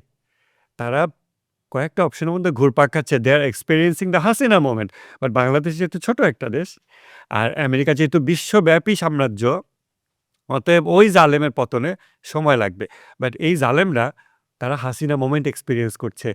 কেননা তাদের এগেইনস্টে এই জালেমদের এগেইনস্টে যারা আছে তাদের ফোরফ্রন্টে আছে ইরান এবং সেই ইরানকে তারা সর্বোচ্চ হামলা করে সর্বোচ্চ শক্তি প্রয়োগ করে ফেলেছে। এরপর তারা আবার প্রিভিয়াস অপশনগুলো ট্রাই করে দেখছে যে মিলিটারি স্ট্রাইকে কাজ হয়নি, তাহলে আবার একটা ভেলভেট রেভলিউশন করি। You tried that before, it failed, it will fail again. আর ইসলামী বিপ্লব যে বেগবান হচ্ছে, এগিয়ে যাচ্ছে, এটা প্রমাণ হলো ১২ দিনের যুদ্ধে ইরান বিজয়ী হয়েছে। আমরা শেষ করব অনুষ্ঠান। শেষ করার আগে অতি সম্প্রতি সময়ে একটা ঘটনা ঘটে যাওয়া বিষয় নিয়ে আমরা আপনার কাছে একটু জানতে চাইবো। সেটি হচ্ছে যে আ যুক্তরাষ্ট্রের প্রেসিডেন্ট ডোনাল্ড ট্রাম্প একদম ছোঁ মেরে ভেনেজুয়েলার প্রেসিডেন্ট নিকোলাস মাদুরো এবং তার স্ত্রীকে উঠিয়ে নিয়ে আসলেন। অনেকেই বলছেন যে আসলে এমন কিছু কি ইরানের ক্ষেত্রেও হতে পারে? আচ্ছা। আ এই জিনিসটা নিকোলাস মাদুরোকে যে নিয়ে গিয়েছে, দুটো জিনিস। এক সিমিলার চেষ্টা আগে তারা করেছিল। যে ডেল্টা ফোর্স এটা অনেক নিকোলাস আগের। মাদুরোকে নিয়েছে, অনেক আগে তারা সিমিলার চেষ্টা করেছিল। এবং miraculously তাদের সবগুলো আগুন ধরে ধ্বংসে নষ্ট হয়ে গিয়েছিল। এটা অনলাইনে আছে, মোটামুটি পাবলিক সবাই ডোমেইনে আছে। ইমাম খোমেনিকে যখন বলা হলো যে এরকম একটা ঘটনা হয়েছে, তখন ইমাম খোমেনি বললেন যে, "আলাম তারা কাইফা ফাআলা বিআসহাবিল ফিল।" হুম, তাই না? তো এই যে তোমার রব হস্তি বাহিনীর সাথে কি আচরণ করছে তুমি কি দেখোনি? এখন একটা জাতি যদি এখলাস সহকারে কাজ করতে থাকে যে, আমি আমার সামর্থ্যের সর্বোচ্চ দিয়ে কাজ করছি। আল্লাহ দেখছেন যে এখানে ওদের রাডারে এটা ধরা পড়ছে না। They will be in trouble. আল্লাহ ওটাকে ব্যবস্থা করে দিয়েছে। ওই জায়গায় মরুঝড় হওয়ার কথা ছিল না। আপনার ওই যে, সময় ঝড়ে যে কি বলে ওয়েদার ফোরকাস্ট আমেরিকার ওয়েদার ফোরকাস্ট আমরা এখনো ব্যবহার করি। এটা খুবই ভালো ওয়েদার ফোরকাস্ট। এটা ইট কাজ ডাজন্ট মিস করে। এনিথিং। কিন্তু ওইখানে এমন মরুঝড় উঠলো যেটা হওয়ার কথা ছিল না। তারপরে সেই মরুঝড়ে তারা একজনের সাথে একজন কোলাইড করে রিফুয়েলিং ট্যাঙ্কার বার্স্ট আউট। তারপরে ফ্লেমে এটা শেষ হয়ে গেল। তো এটা ছিল ওই সময়ের ঘটনা। বাট এখন ইরানের রেডার টেকনোলজি অনেক উন্নত, তারা এগুলো ট্র্যাক করতে পারবে। ভেনেজুয়েলাতে যেটা হয়েছে, ভেনেজুয়েলাতে মিলিটারি তাদের প্রেসিডেন্টকে সেল করে দিয়েছে। এটা এখন সবার কাছে পরিষ্কার। যদি তা না হতো, অন্তত ৫-১০ টা তো মারা যেত। আমেরিকার কেউ মারা যায়নি। এটা কিভাবে সম্ভব যে একটা মিলিটারি, যাদের এয়ার ডিফেন্স আছে, যাদের এটা আছে, ওটা আছে। হ্যাঁ, অনেকে বলবে SEAD এপ্লাই করা আছে, suppression of enemy air defence. Even if you suppress enemy air defence, they can still fire. তারা তখনও ফায়ার করতে পারে, কিন্তু এরকম কোনো ফায়ারের ঘটনা ঘটনা ঘটেনি। ঘটেনি। তার মানে ইট ওয়াজ অ্যান ইনসাইড জব। এখন ইরানের ক্ষেত্রে ইনসাইড জব হবে কিনা? যদি ইরানের মিলিটারি এবং IRGC এবং বাসিজ এদেরকে যদি পারচেজ করা যেত, ইরানকে এতদিনে ফা ফেলে রাখতো না, বাদ রাখতো না। এতদিনে খামেনেইকে উঠায় নিয়ে যেত, অন্যদেরকে উঠায় নিয়ে যেত। কিন্তু সেটা সম্ভব হয়নি ইন্টারনালি তাদেরকে পারচেজ করা।